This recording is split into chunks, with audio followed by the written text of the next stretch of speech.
मरने के बाद स्वर्ग के द्वार पर 4 व्यक्ति खड़े थे। इन 4 व्यक्तियों में पहला राजा था, दूसरा एक बिजनेसमैन था, तीसरा पंडित था और चौथा एक आम आदमी मजदूर था।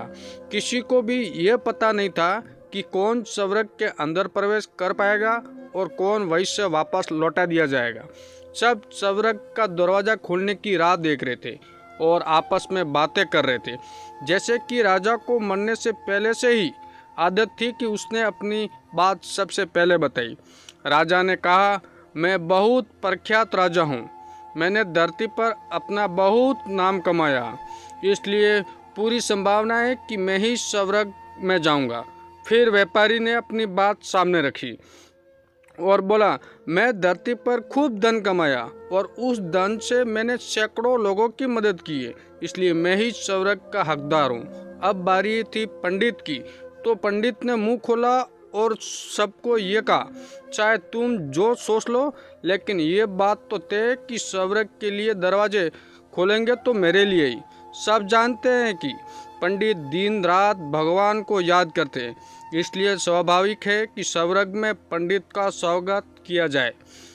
जब सब ने अपना अपना पक्ष रख दिया, तब सबकी नज़र उस मजदूर पर थी जो चुपचाप अपनी नज़रें नीचे झुकाए बिना कुछ बोले वहीं पर खड़ा रहा। स्वर्ग का दरवाज़ा खुला और वहां पर एक देवदूत आकर खड़ा हो गया।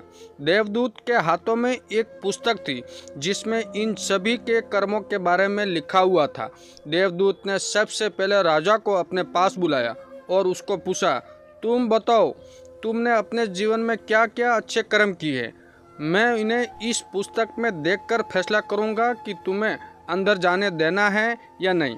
राजा ने कहा, मेरा राज्य जितना बड़ा था उतना ही समृद्ध था और मेरी राज्य के सभी लोग खुशहाल थे। सभी बड़े आनंद से रहते थे। मैंने उन्हें कभी भी किसी भी चीज़ की कमी नहीं होने दी। यही मेरे अच्छे कर्म हैं। देवदूत ने अपने पुस्तक में देखा और देखने के बाद राजा से कहा, तुम सच बोलते हो। तुमने अपने राज्य की प्रजा को बहुत सुखी रखा था, लेकिन तुमने अपने राज्य की सीमा बढ़ाने के लिए जितने युद्ध किए थे, उन युद्ध की वजह से हजारों सैनिकों ने अपनी जान गंवा दी थी।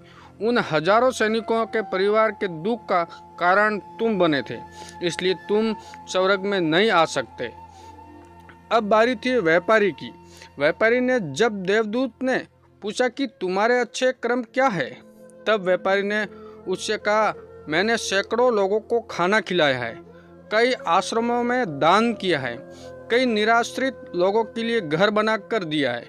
ये मेरे अच्छे कर्म हैं। देवदूत ने फिर से अपने पुस्तक में ध्यान से देखा और देखने के बाद व्यापारी से कहा, तुम्हारा कहना भी ठीक है कि तुमने बहुत दान धर्म किया है, लेकिन ये दान धर्म तुमने जिन पैसों से किया है, उन पैसों को कमाने के लिए तुमने न जाने कितने झूठ बोले हैं, कितनी हेराफेरियों की है और कितनी मिलावटें की है, इसलिए तुम स्वर्ग में नहीं आ सकते। जब पंडित से यही सवाल किया गया तो पंडित ने बड़े ही आत्मविश्वास के साथ कहा, मैं अनगिनत लोगों को ज्ञान दिया है, हजारों यज्ञ और पूजाएं की है और दिन रात भगवान का जाप किया है। इच्छे अच्छे कर्म और क्या ही हो सकते हैं। देवदूत ने अपनी पुस्तक के अंदर झांककर देखा और पंडित से कहा, आपने जितने भी लोगों को जो भी ज्ञान दिया है, उन बातों पर खुद अपनी अमल नहीं किया। आपने यज्ञ पूजा या भगवान का नाम निस्वार्थ भाव से कभी नहीं लिया, इसलिए आपका भी स्वर्ग में आना प्रतिबंधित है। मजदूर ये सब देखकर हैरान था। वो अब तक जिन्हें महान समझता आ रहा था, उनकी व्याख्या स्वर्ग के द्वार पर आकर बदल गई थी। धरती पर जिन कर्मों को अच्छा समझा जाता है, उनका यहाँ पर कोई मूल्य नहीं था।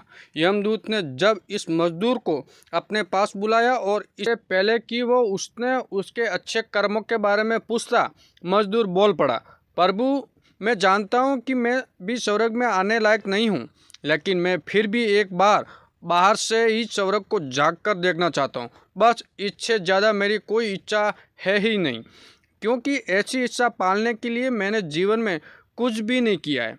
मैं पूरा दिन मेहनत करता और जो भी पैसे कमाता उन्हें अपने परिवार के पालन पोषण में खर्च कर देता। इसलिए दान धर्म के लिए कुछ बचता ही नहीं। लोगों की भला मैं क्या सेवा करता, क्योंकि काम के बाद जो थोड़ा सा समय मिलता उसको अपने ही बूढ़े माँ बाप की सेवा में बिता देता। और ये सब करने के बाद मैं कभी कभी मंदिर भी चला जाता और भगवान से जैसा भी मुझे दिया है उस जीवन के लिए धन्यवाद कहता हूँ। देवदूत ने अपनी पुस्तक में बड़े ध्यान से देखा और थोड़ी देर देखते ही रहा। फिर उसने मजदूर से पूछा कि तुम याद करके बताओ, तुमने कभी तो कोई अच्छा काम किया होगा। मजदूर ने थोड़ी देर सोचने के बाद बोला, हाँ, मुझे थोड़ा थोड़ा याद है कि एक बार मैं बहुत भूखा था और मैं खाने बैठा था कि एक बहुत ही कमज़ोर कुत्ता जो ठीक से चल भी नहीं पा रहा था वो मेरे पास आ गया और मेरे खाने को देखने लगा। तब मैंने अपनी रोटी उसे खिला दी और उस दिन मैं खुद भूखा सोया था। मजदूर की बात सुनने के बाद देवदूत मुस्कुराया और मजदूर को बड़े सम्मान से उसके स्वर्ग के अंदर लेके गया। दोस्तों, अच्छे कर्म लोभ मोह माया इन सब भाव में आकर नहीं किए जाते और न ही उन्हें अच्छे कर्मों की श्रेणी में गिना जाता है। निस्वार्थ भाव से किया गया एक ही अच्छा कर्म भी आपके जीवन के सारे पाप धोने की शक्ति रखता है। इसलिए जब भी मौका मिले निस्वार्थ भाव से और अच्छे मन से अच्छे कर्म से किया करें।